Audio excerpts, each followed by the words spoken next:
Welcome. My name is Bob Tickleman, and I'm a Microsoft Principal Technical Trainer, and I'm excited to be your guide for this module number 2, working with Azure Cosmos DB, which is part of the Cosmos DB learning path in the AZ-204 course. Looking at Cosmos DB, it is unlike a traditional transactional relational database like SQL that has a number of built-in features. And so we're going to be able to have to put those features in to mimic some of the characteristics that you would get. So we're going to identify classes and methods for you to provide the automation that would normally come with a SQL environment. If you wanted to ensure that two documents are either created or both fail, what Cosmos feature would you use? And if you wanted to automatically add a timestamp to items when they're inserted, what feature would you use? That's what we're going to be covering. So we're going to take a look at the SDKs that are available for us to work with. We're going to take a look at the multiple APIs and models that we're going to be able to use to perform these automations that you can add to your Cosmos infrastructure. In this example, you can use the createItemAsync method of the container class to insert a C# object into the collection. You can use any C# type that you want for your item because the SDK doesn't require a specific base type. Alternatively, you can use the upsertItemAsync to create or replace the item based on the unique identifier. You can access the individual items by referring to their unique ID property or their partition key. In this example, you serialize a document into the specific C# type. If you want to query the database, you can perform a SQL query by using the getItemQueryIterator method for the container class.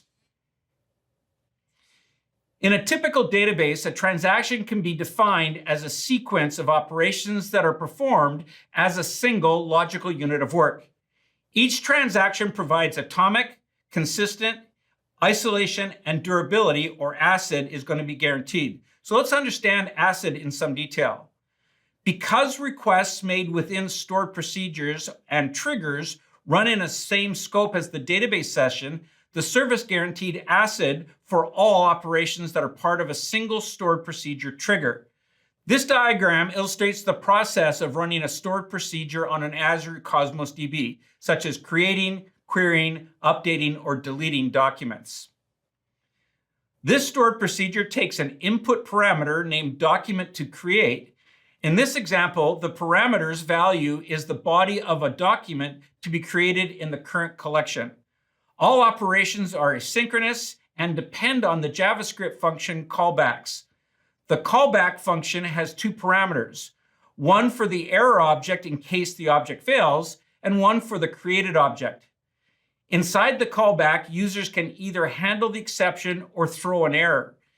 In case a callback isn't provided and there is an error, the Azure Cosmos DB runtime throws an error. In the example on the slide, the callback throws an error if the operation fails. Otherwise, it sets the ID to create the document as the body of the response to the client. Specifically stored procedures have limited amounts of time to run, specifically 5 seconds to run. If an operation doesn't complete within that time limit, the transaction will roll back. All functions under a collection object, or create, read, replace, or delete documents, and the attachments return a Boolean value that represents whether the operation will complete or not. Functions can return any value, and you can use this value to resume long-running functions after the function specified time is over.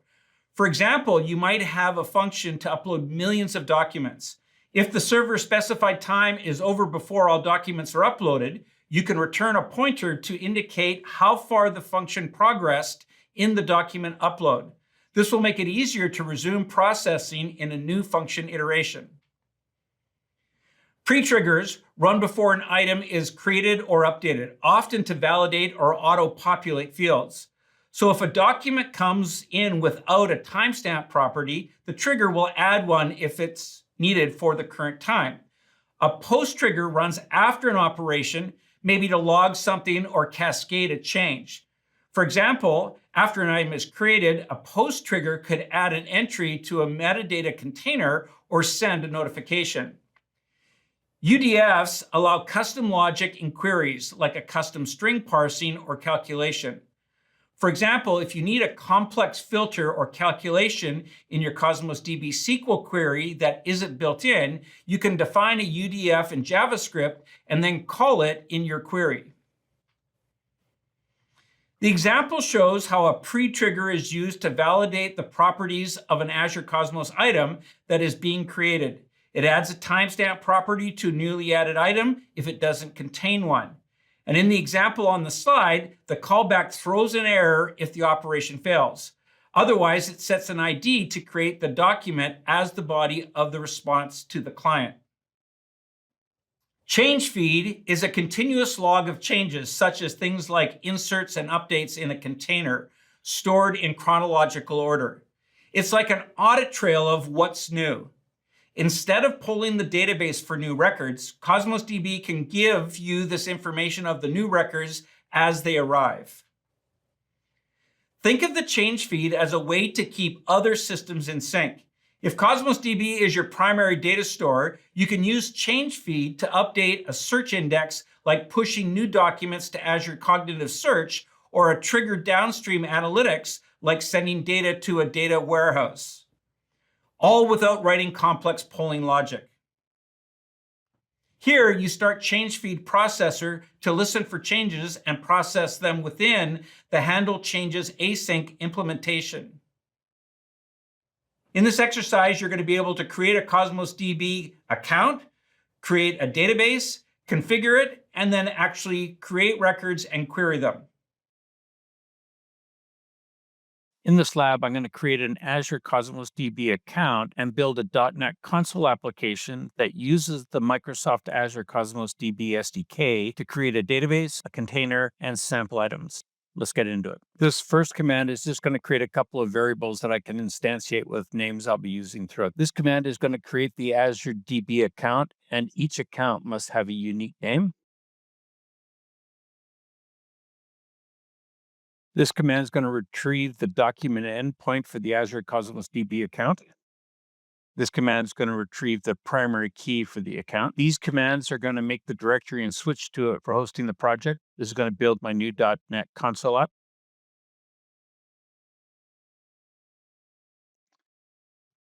The following command is going to add the Microsoft.Azure.Cosmos and Newtonsoft.json packages to the project. These commands are going to create the .env file to hold the secrets and then open it in the editor. This is going to allow me to begin editing the application. I've now added my code to my application. I'm going to save it and then run it.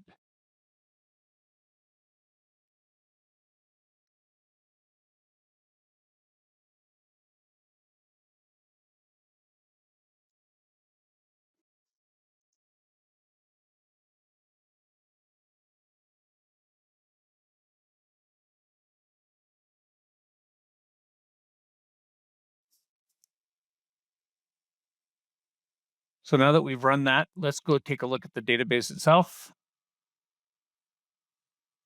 I'll come into my Cosmos DB account.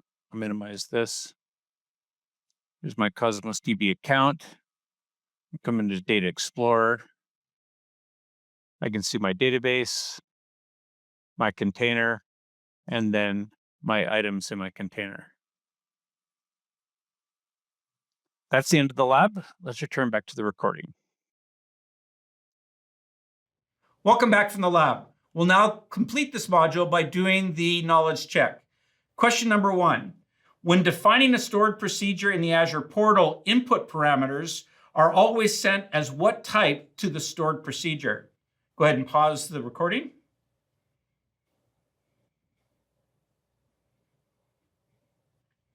So welcome back. The answer is, in the Azure portal, input parameters are always sent as a string to the stored procedure. Question number 2. What would you use to validate properties of an item being created? Go ahead and pause the recording. So you can use those pre-triggers to conform data before it's being added to your container. Closing out the learning path for Cosmos DB, we see that as a new service available to you in your data structures for lightly structured data, we see that it covers a broad range of needs, filling up the requirements where we use other products to give us, graph data, document data, name value pairs. It all can be handled through Cosmos DB, and not just in a small implementation. It provides an enterprise-grade global deployment from a scale and elasticity and throughput capacity. We see that it introduced 3 new replication models for data consistency for a total of 5. We also saw that we now had ways to interact with the data to emulate a lot of the traditional services that might have come from the more complex, structured data types, things like SQL, for a way to manage the life cycle of the data within the database. Thank you for joining me in this recording on Cosmos DB, and I look forward to seeing you in other recordings in this series.